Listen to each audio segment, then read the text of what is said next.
Bonjour chers frères et sœurs de l'Église de Jésus, nous sommes aujourd'hui le mercredi 21 décembre 2022 et nous allons méditer Michée chapitre 2.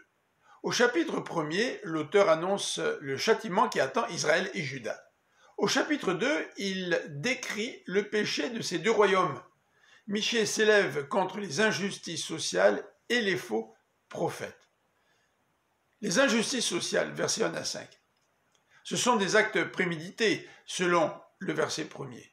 Ceux qui commettent le mal convoitent les champs et les maisons de leurs voisins et font tout pour les prendre, pour s'en emparer. L'Éternel, lui, est sensible à ces injustices.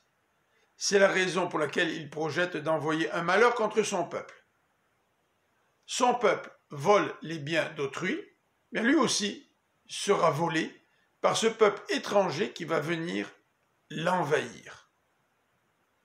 Versets 6 à 11. Contre les faux prophètes.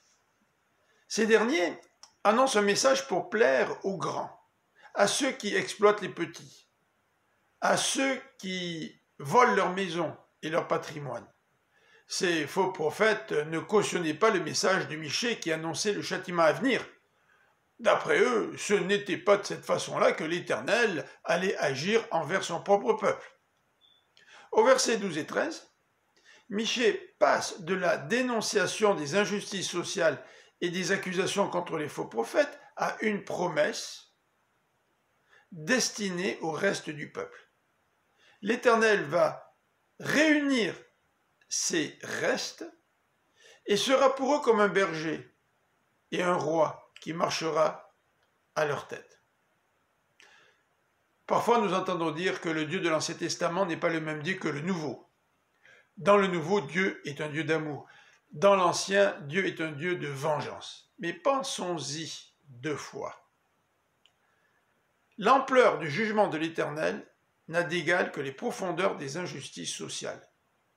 Il reflète la justice d'un Dieu qui punit le mal, qui punit l'exploitation du pauvre, qui punit les injustices sociales.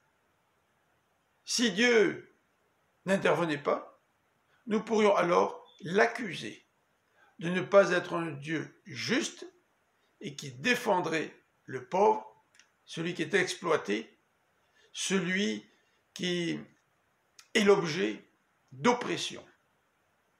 Le jugement de l'Éternel reflète sa justice. Je vous souhaite une bonne fin de journée. Que le Seigneur vous bénisse. À demain.